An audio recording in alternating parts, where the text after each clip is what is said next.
মৃত্যুর 10 বছর আগে সে বলেছিল, মুয়াজ্জিন যখন ফজরে আজান দেয় আমার কানে বেশ্যার খদ্দরের ডাক ভেসে আসে। আমরা বলেছিলাম তুই যেটার সাথে থাকস সেটাই তুই শুনবি, ঠিক কি না? একজন মানুষ নিজের উপর অন্য কোন অনুমান করে। আপনি যখন ফজরের ওযু করতে যাবেন, পুকুরের ওই ঘাটলায় যদি কেউ হাত ধোয়, আপনি বুঝবেন ওই পাড়েও আল্লাহর প্রিয় একজন নামাজি মুসল্লি আছে, ঠিক কি না?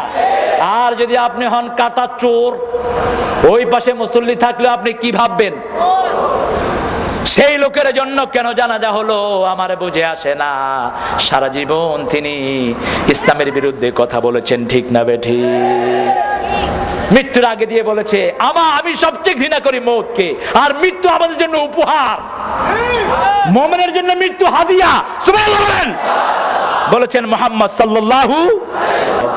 এরপরে আল্লাহ বলেন, কাদ আফলাহা মান যাক্কাহা, যে নিজেকে পরিশুদ্ধ করলো সে সফল হয়ে গেল। সুবহানাল্লাহ বলেন।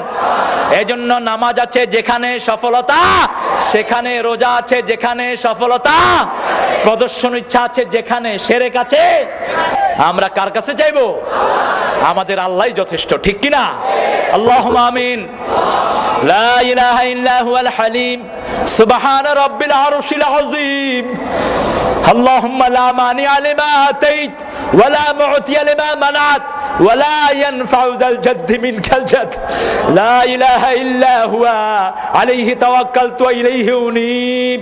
ইউহয়ী ওয়া ইউমীতু ওয়া আলা কুল্লি শাইইন কাদির।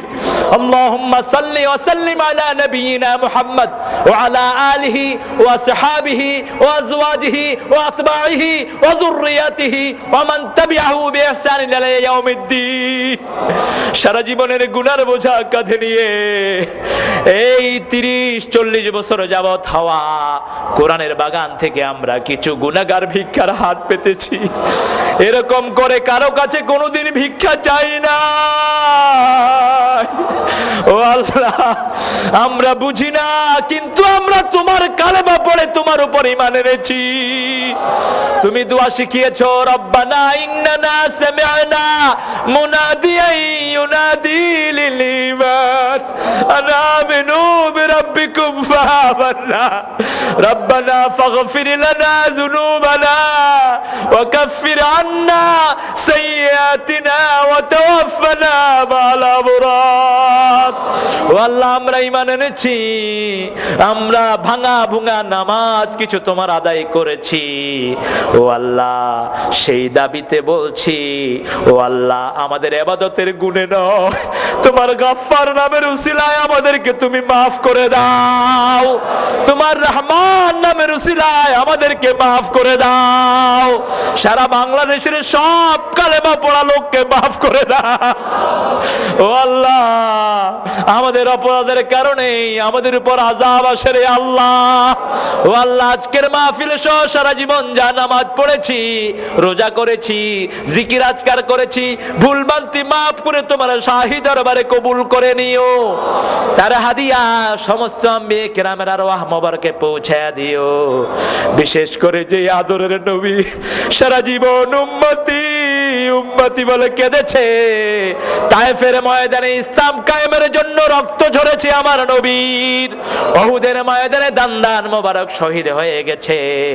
ও আল্লাহ, তবুও তো উম্মতের জন্য বদদুয়া করে নাই।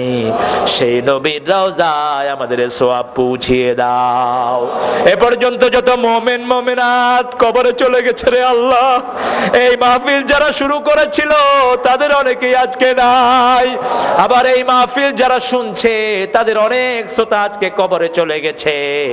ও আল্লাহ, আবার আমরা যারা এখানে বসে হাত তুলেছি, কার জানাজার কাপড় দোকানে এসেছে জানি না, কার মৌতের খাটলিয়া তৈরি হয়ে আছে জানি না।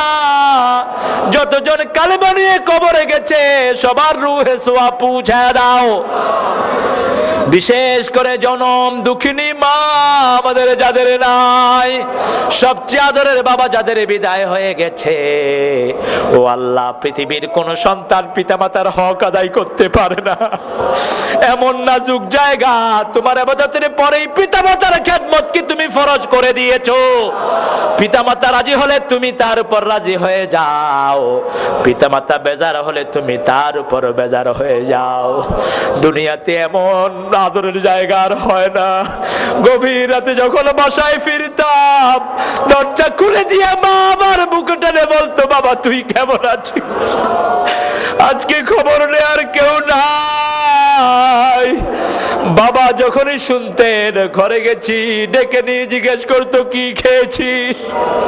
ও আল্লাহ, পিতামাতার কবরকে জান্নাতের বাগান বানায়া দাও, পিতামাতার গায়ে বেহেশতের পোশাক পরায়া দাও, পিতামাতার কবরগুলোকে জান্নাতের বাগান বানায়া দাও। যাদের পিতামাতা বেঁচে আছে হায়াত দারাজ করে দাও, নেক আমলের তৌফিক দিয়ে দাও। পিতামাতার কোনো খেদমত আমরা করতে পারি নাই, তোমার কাছে তোমার শিখানো দোয়া পড়ছি, রাব্বির হামহুমা কামা রাব্বায়ানি সগীরা।